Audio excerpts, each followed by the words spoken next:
Contamos con la participación del doctor Martín Basserman, docente de la UBA, de la Cátedra de América II Colonial, historiador, doctor de la Universidad de Buenos Aires, investigador del CONICET y especialista en estudios económicos rioplatenses. Martín, ¿cómo estás? Buenos días. ¿Qué tal, Romina? Buenos días. Bueno, es un gusto que me hayas elevado esta iniciativa tan interesante en un contexto tan complicado. Así que celebro la propuesta, la iniciativa y te agradezco sinceramente por esta invitación. Muchísimas gracias, Martín.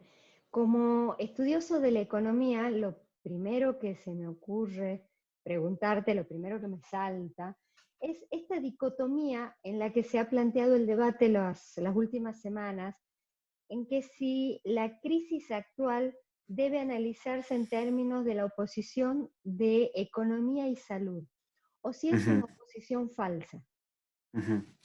Bueno, mira, esa dicotomía en donde se posiciona a la economía frente a la salud versus la salud tiene parte de una presunción, de un presupuesto en donde se asume la equivalencia entre economía y mercado, ¿no? Y economía y mercado no son estrictamente o necesariamente lo mismo. Eh, por supuesto, esto depende también de cuál sea el concepto de economía del cual uno parta, ¿no? Y hay uno de los muchos, de las muchas alternativas posibles para conceptualizar la economía, que no la circunscribe a lo estrictamente mercantil y que asume que la economía puede interpretarse como un proceso instituido, ¿no? Es decir, un proceso en el sentido de un movimiento en donde los bienes, los servicios se relocalizan literalmente, o en donde el movimiento es jurídico, por ejemplo, donde hay un movimiento de apropiación de elementos materiales. Entonces, ese movimiento, ese proceso es instituido en la medida en que siempre está inscripto en un contexto institucional concreto, ¿no? Un contexto institucional que le otorga un sentido definido a ese proceso material, y que hace que ese proceso material de apropiación, de relocalización de bienes y de servicios tenga un sentido, que ese mismo proceso de distribución, de producción y de circulación eh, tendría diferente respecto de si estuviese instituido en un contexto normativo diferente, ¿no? Entonces, la economía o el proceso siempre está instituido, encastrado, diríamos, en instituciones sociales, políticas, culturales, que le dan un significado, que le dan ciertas motivaciones particulares. Entonces, de alguna manera, esa incrustación de lo económico, del proceso de producción, de distribución, de consumo en la sociedad se desenvuelve siempre en el marco de modos eh, eh, de funcionar diferentes a partir de contextos institucionales diferentes. Y el mercado es solo una de las formas históricas, culturales que hay en la sociedad para organizar a ese proceso que llamamos economía. El mercado es uno, pero no es el único de los distintos mecanismos que existen y que han existido para producir, para distribuir, para consumir y para asignar recursos. Es uno entre otros y quizás alguna de las características más resaltantes sea, bueno, que apela al precio como uno de los criterios primordiales para asignar los recursos. Hay una pretensión de impersonalidad en la interacción económica, está orientado por un interés de lograr la eficiencia asignativa de los recursos en función de la maximización de las utilidades, la disminución de los beneficios en clave privada, individual, pero es siempre un mecanismo históricamente determinado, históricamente situado, bajo el cual se ha organizado el proceso económico. Es, por supuesto, el mecanismo que hoy tiene primacía, que está vigente actualmente. Hay otros mecanismos con otras regulaciones, es decir, con otros contextos normativos, institucionales, que también existen y que existieron para organizar y para orientar el proceso económico, que no se circunscriben a los criterios mercantiles. Sin embargo, el liberalismo, y no me refiero solo al neoliberalismo, sino al liberalismo primigenio, inclusive ese liberalismo que vos también tan detenidamente has estudiado y que comienza a hacer su irrupción en el terreno hispanoamericano entre fines del siglo XVIII y comienzos del XIX, el liberalismo logró generar progresivamente la asociación entre mercado y economía como equivalentes, ¿no? Circunscribiendo a todo el proceso económico y a la totalidad compleja, múltiple, histórica de organizar a la economía, circunscribiéndola a una de sus formas que es la del mercado, una equivalencia según la cual no existiría más economía que la que está organizada mercantilmente. Entonces el dilema que se está presentando bajo el lenguaje de la economía versus la salud, en realidad está planteando implícitamente, tácitamente, que el dilema es entre el mercado y la salud. Eh, y de hecho suele plantearse implícitamente desde la posición o desde los intereses de uno de los actores sociales que participan del mercado, que es, no quiero generalizar con el capital, sino en todo caso con algunas fracciones del capital, ¿no? Partiendo, por supuesto, también de otros supuestos según el cual es el capital el que estaría motorizando la interacción económica. Eh, Porque precisamente es la posición de ese actor social en el mercado el que logra traducir su propio interés como interés público, ¿no? Como la opinión pública, incluso como la cosa pública. Entonces, la satisfacción de los intereses de uno de los actores sociales del mercado suele presentarse y representarse como el equilibrio, de hecho, del mercado en su totalidad, ¿no? Aun cuando hoy sabemos que alcanzar ese equilibrio implica sacrificar los intereses de otros actores sociales que también participan del mercado. Esto es un lugar común cuando se habla a veces de precios de equilibrio, ¿no? Bueno, equilibrio en función de qué intereses, ¿no? Qué es lo que se está equilibrando y qué es lo que ese equilibrio implica en clave de sacrificio, ¿no? ¿Qué se está sacrificando para llegar a esos puntos de equilibrio? Eh, Habitualmente algunos de estos planteos suelen asumir la necesidad de lo que algunas corrientes llaman como libre mercado, ¿no? O mercado libre, eh, que en otros términos no es otra cosa que la construcción de un marco regulatorio o institucional que le permita a ciertos actores sociales del mercado hacer valer su correlación de fuerzas sin ningún contrapeso. Y ese contrapeso, precisamente, habitualmente solo lo puede ejercer un actor social de la economía, que es el Estado. ¿Cuál es el dilema entonces? El dilema es que esas mismas corrientes económicas suelen plantear que el Estado es un agente externo a la economía. Y va quedando claro por qué, ¿no? Bueno, porque parten del supuesto según el cual la economía se tendría que limitar al sistema mercantil protagonizado por actores privados. Entonces, las corrientes que uno podría circunscribir grosso modo a liberales, pero también sería bastante injusto porque hay una multiplicidad y una heterogeneidad muy grande de liberalismos, pero son corrientes que habitualmente, particularmente las neoclásicas y las marginalistas, que proponen que el mercado sea el mecanismo de asignación de recursos exclusivo en la economía, es una voluntad propositiva, y proponen que el Estado sea un actor externo a esa economía orientada mercantilmente por intereses privados. Pero lo interesante es que se logra traducir esa propuesta como una caracterización objetiva, es decir, lo normativo se logra traducir como una caracterización. Entonces es habitual escuchar hablar de la intervención del Estado. ¿Por qué? Bueno, porque se supone que el Estado parte de estar afuera, ¿no? De lo económico. Cuando en realidad sabemos, y desde hace mucho tiempo, y algunas de estas vertientes económicas también han reconocido que el Estado es un actor inherente a la economía, e incluso al mercado, como una de las formas de organizar la economía. Entonces, el planteo en torno al dilema entre economía y salud habitualmente pareciera estar apoyado en estos supuestos que asumen que el Estado es un agente externo a la economía porque la economía debería limitarse al mercado gobernado por el interés privado, ¿no? En otros términos, es un planteo que presupone, el planteo del dilema de economía versus mercado, que presupone que la economía no solo es, sino que debe ser mercantil y que la cosa pública y el Estado como dispositivo para gobernar y administrar la cosa pública deberían ser ajenos a esa economía gobernada mercantilmente. Ahora, mm, como historiadoras e historiadores sabemos que la economía se supo organizar en base a reglas que no se circunscribían a los preceptos liberales del mercado, sino en base a otras instituciones que incluyen al mercado, pero que no hacían del mercado la forma absoluta, exclusiva de organización y de legitimación de la interacción económica. Eh, el Estado, de hecho, es un actor, como decíamos recién, inherente a la economía. eh, es el actor que hasta ahora conocemos que con mayor eficiencia social logró balancear y contrapesar esos desequilibrios que el mercado espontáneamente ofrece, como la distribución regresiva del ingreso, que le permite a algunos actores actuar de una manera discrecional.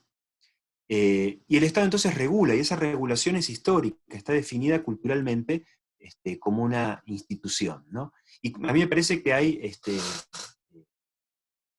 en las experiencias históricas, hay eh, no solo casos de referencias que nos pueden servir para pensar este problema vigente en la actualidad, sino referencias para reflexionar en torno a estos dilemas, ¿no? Entonces, ¿qué nos puede ofrecer la experiencia histórica de largo plazo, ¿no? Eh, y quizás, y digo largo plazo literalmente porque estoy pensando en modelos procedentes de la modernidad, que no necesariamente tienen que ser recuperados, sino que pueden usarse como piedra de toque, ¿no? Como una forma de contrastar precisamente lo que está sucediendo en perspectiva histórica. Eh, Pensemos en lo que nos está imponiendo este gran confinamiento en términos incluso individuales, ¿no? Nos impone la obligación de estar en casa, literalmente hablando, y nos impone la obligación, pero también la oportunidad de poder observar a la economía, que ya sabemos que no se circunscribe necesariamente al mercado, aunque el mercado actualmente la gobierne, nos impone la obligación y nos ofrece la oportunidad de observar a la economía desde casa, desde la casa. Y esto no es menor. Esto no es menor bajo ningún punto de vista, porque el posicionamiento de lo económico desde la órbita doméstica, y esto, Romina, vos lo sabés muy bien, tiene un antecedente fundamental para la estructuración de los cimientos sociales modernos particularmente, que fueron mutando. Eh, Voy a reponer, si me lo permitís, algunas de las cosas sobre las que tanto vos como yo hemos trabajado bastante desde interrogantes diferentes, pero llegando, me parece que a un mismo terreno, ¿no? Sabemos que en el antiguo régimen el lenguaje económico era el que dotaba de legitimidad, por ejemplo, a la construcción de los fundamentos del poder político, ¿no? Eh, pero también a la interacción económica. ¿Qué quiere decir esto? Voy a recuperarlo muy brevemente como para no ramificarlo demasiado, pero tus textos lo explican bien y no quisiera ser redundante con ellos. Sabemos que el vocablo económica viene de estas dos vocablos, ¿no? El oikos, casa, nemein, la administración, o el conjunto de reglas o de leyes, diríamos hoy más contemporáneamente, y podríamos identificar a la económica como la administración de la casa, el gobierno de la casa, y allí tiene su raíz la economía, precisamente como vocablo incluso, ¿no? ¿Y qué identificamos por económica? Y por económica identificamos toda una red de deberes recíprocos que durante la modernidad estaban modelados con arreglo a ese ordenamiento normativo doméstico, ¿no? Es decir, era un modelo normativo tomado de las obligaciones que se suponían intrínsecas a los vínculos familiares, y entonces esa económica era un conjunto de reglas propiamente domésticas, ¿no? Y funcionaban como referencia por fuera del ámbito doméstico, ¿no? Es decir, servían como una referencia para ordenar las formas bajo las cuales tenía que traducirse y justificarse y legitimarse distintas dimensiones de la vida social. Por ejemplo, era la referencia en la que se fundamentaba la legitimidad del poder gubernamental, ¿no? Al proyectar la figura del pater familias sobre el poder del monarca, entonces el monarca lograba legitimar el gobierno de la república, es decir, el poder solo era legítimo en la medida en que se ajustase a los parámetros del gobierno de una casa, ¿no? El gobierno económico. Entonces, y esto también recuerdo haberlo leído en trabajos tuyos, la económica ofrecía modelos paternales o domésticos de autoridad que legitimaban las formas de gobierno. Esto, por supuesto, no significa que no existiera despotismo, tiranía, que no existiera dominación, que no existiera opresión hasta grados inauditos, sobre todo en la América de los siglos XVI al XIX y más allá también, sino lo que significa es que todo el sistema de dominación, incluyendo sus niveles elevados de opresión, todo ese sistema de dominación debía ser presentado y representado como el gobierno ejercido con parámetros de la administración de una casa. Era esa traducción simbólica la que volvía legítimo el gobierno. Y no solo en materia política, porque la económica también modelaba el lenguaje de la interacción que hoy llamamos económica, y que sería más preciso llamar mercantil. Por ejemplo, las transacciones comerciales y financieras solo adquirían legitimidad si eran presentadas como si hubieran sido realizadas con arreglo a ese intercambio doméstico y a las normas que le corresponden a lo doméstico. Entonces, el lenguaje económico era necesario para legitimar el intercambio comercial, el intercambio financiero, hoy diríamos la interacción mercantil, y esto no significa que los actores involucrados no quisieran maximizar sus beneficios o que carecieran de intereses individuales. Significa que solo podían incrementar sus beneficios individuales o que solo podían satisfacer sus intereses si presentaban o representaban a esos actos como lo contrario, es decir, como actos desinteresados. Jurídicamente esto es bastante claro. Las escrituras notariales que hoy usamos como fuentes documentales, esas escrituras notariales hispanoamericanas que van de los siglos XVI al XVIII por lo menos, como por ejemplo las obligaciones de pago, le permitían al acreedor contar con un resguardo legal para poder reclamar ante la justicia la posible falta de pago de un préstamo, de un anticipo. Pero esa escritura, como toda escritura, solo era válida legalmente si se adecuaba a ciertos parámetros legítimos de la justicia. Entonces, no era posible explicitar en una escritura de obligación de pago el interés aplicado, que seguramente se estaba aplicando. Y de hecho las escrituras invierten en el discurso jurídico al interés como desinterés, y no es una forma de decir, no es una metáfora, ¿no? Es muy habitual encontrar fórmulas tales como Diego de Vega me ha prestado 1.000 pesos corrientes de 8 reales por hacerme buena obra, desinteresadamente. ¿Por qué aparece esto? Bueno, porque el instrumento que servía como garantía, esta escritura notarial que llegó a nuestras manos, no podía explicitar el interés individual, la aspiración de maximizar las utilidades en términos privados. Y en este caso no podía explicitar literalmente la tasa de interés aplicada, que es la condensación máxima, si se quiere, del interés individual. ¿Por qué? Porque si lo explicitaban perdía legitimidad y entonces perdía legalidad del mismo instrumento jurídico. Fíjense entonces que la económica es lo que está, lo que está operando en este ejemplo a través de lo que llamamos el lenguaje antidoral. La económica es una inversión simbólica que tenía una eficacia jurídica muy concreta. Es una transfiguración que era necesaria para que el documento fuera legítimo y para que fuera legal. No era una mera inflexión del lenguaje, era la forma en la que el lenguaje tenía que asumir para contar con fuerza legalmente vinculante. Por supuesto que existía una racionalidad maximizadora de las utilidades, existía una racionalidad en donde se intentaba minimizar los costos, existía una racionalidad de los individuos que trataban de asignar de manera eficiente los recursos para obtener réditos. Pero el lenguaje para que esas transacciones fuesen legítimas implicaba invertir simbólicamente, incluso en materia jurídica, el interés como desinterés. Adecuar el interés al lenguaje desinteresado de ese trato doméstico que llamamos o económico.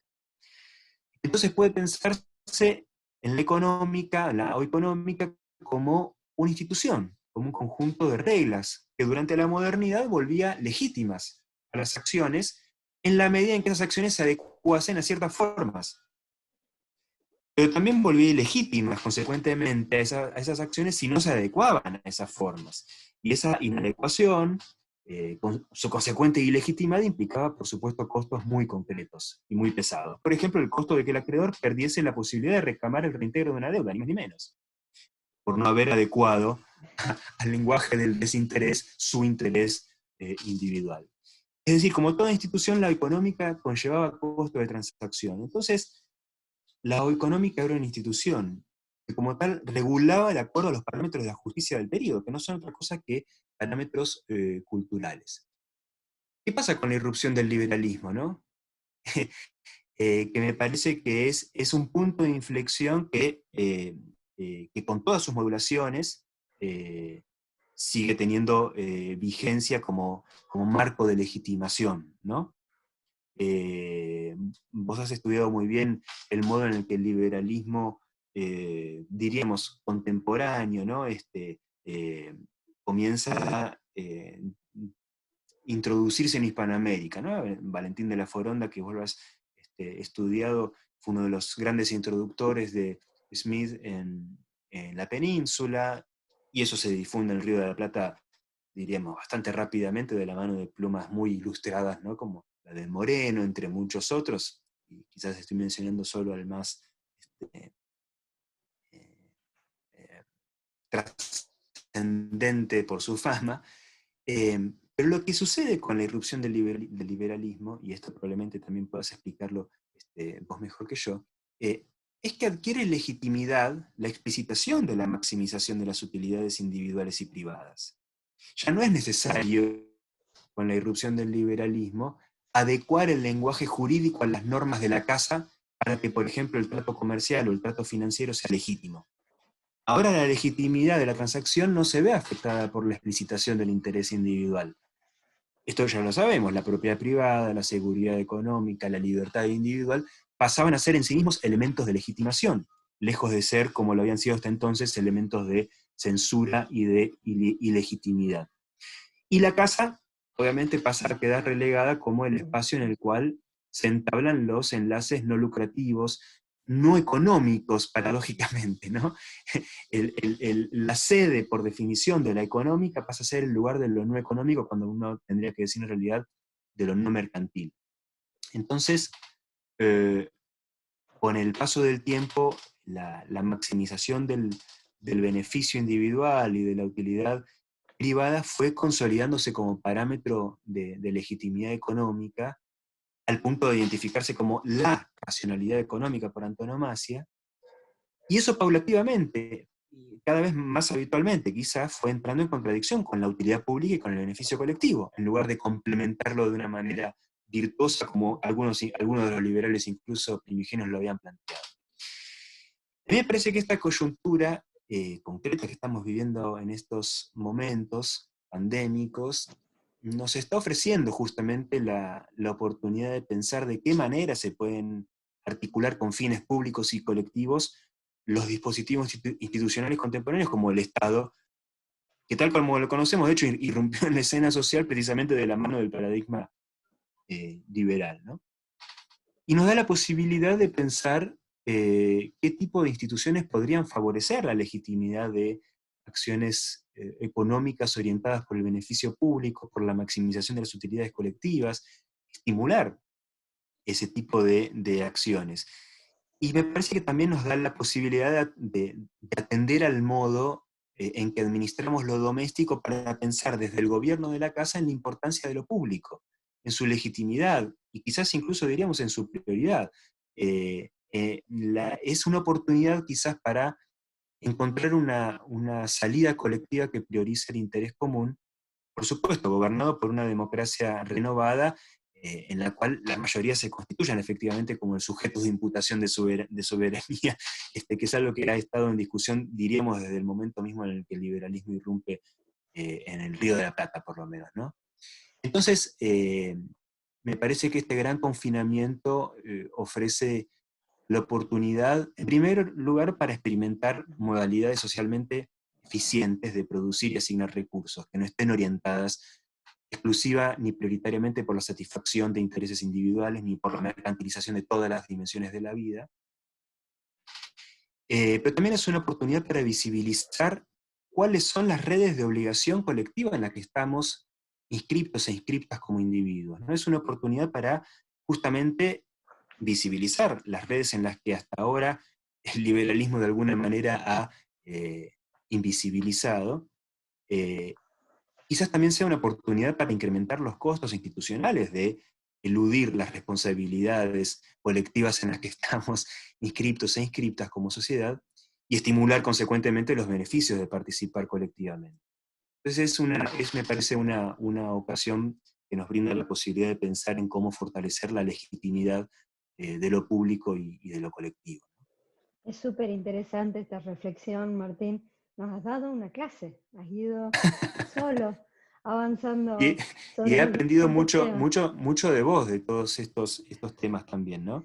Por favor, Eh, lo interesante es cómo has reformulado la dicotomía original de economía y salud para plantearlo en términos de un sistema económico orientado al mercado o un sistema económico orientado a las casas. Un ujú, sistema que incluye la gestión estatal y ujú, que este contexto de crisis nos pone a observar si es posible una nueva versión democrática de un sistema que incluya a las casas, porque entonces el debate no sería un sistema con la gente adentro, sino un sistema con las casas adentro, porque eso nos implica reformular también el pacto social, no solo como individuos, de decir cuáles son mis ujú. obligaciones y mis derechos como individuo con relación al Estado, mis obligaciones, que muchas veces se olvidan, sino la responsabilidad social que significa desde mi propia gestión doméstica y de mis redes. Vos hablaste de redes de obligación colectivas, que me parece un concepto súper interesante y me gustaría que nos cuentes un poquito a qué te referís con redes de obligación colectiva.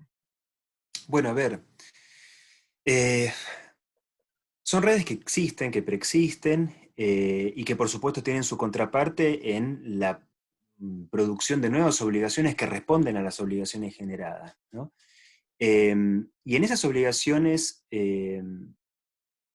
reciprocitarias, que no siempre son necesariamente simétricas, estamos inscriptas de una manera ineludible. Desde el momento en el que inclusive recibimos o damos un billete, una moneda o realizamos una transacción bancaria, estamos involucrándonos en una transacción obligatoria, en un encadenamiento mucho más amplio que el que supone el mero acto de cancelar una deuda o una transacción.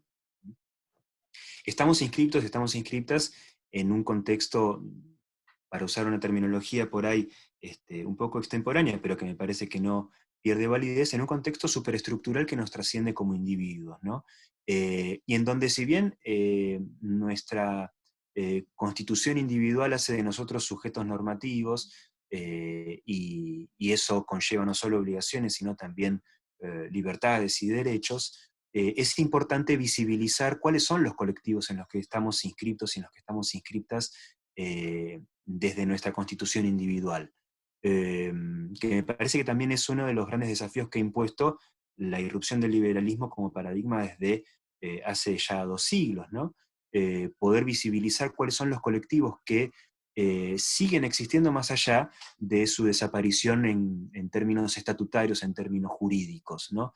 De hecho, colectivos tan importantes como la clase social, que se ha ido consolidando con el paso del tiempo, siempre han tenido muchísima dificultad para poder ser visibilizados en tanto que colectivos, ¿no? Y eso ha conducido también a la dificultad de que, bueno, por ejemplo, las trabajadoras y los trabajadores, en tanto que clase, logren ofrecer alternativas programáticas de gestión de lo público, ¿no? Que es el dilema de lo político casi por antonomasia.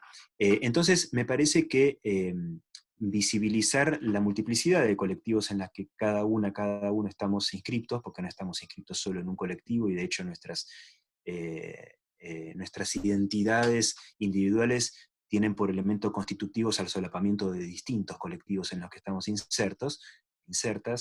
Me parece que una vía interesante para poder reponer y visibilizar los colectivos en los que estamos insertos y ofrecer respuestas a la realidad desde los colectivos en los que estamos insertos, una forma de visibilizar esos colectivos y de reconocerlos y advertirlos es darnos cuenta de los lazos que nos unen obligatoria e ineludiblemente a los otros y a las otras, ¿no? Y esos lazos, por supuesto, son lazos de naturaleza muy distintas según el colectivo en el que nos encontremos eh, desenvolviéndonos, ¿no? Eh, Pertenecemos tanto a una universidad, en nuestro caso, como a una clase. Y no dejamos de ser académicos por ser trabajadoras o trabajadores o por pertenecer a una colectividad cultural, étnica determinada, ¿no? Y son colectivos que en cada caso seguramente están yuxtapuestos de una manera muy singular, y ahí quizás es donde pese la particularidad individual, pero es importante que ese individualismo no prime por sobre las responsabilidades que nos competen como miembros de esas colectividades, ¿no? Es interesante pensar que la salida de esta crisis va a ser colectiva y no individual. Exactamente, exactamente. Martín Wasserman, historiador y docente de la Universidad de Buenos Aires, investigador del CONICET, te agradecemos muchísimo haber compartido con nosotros estas reflexiones y por habernos ayudado a pensar. Muchísimas gracias, Martín, y hasta otro momento. Gracias a ustedes, hasta luego.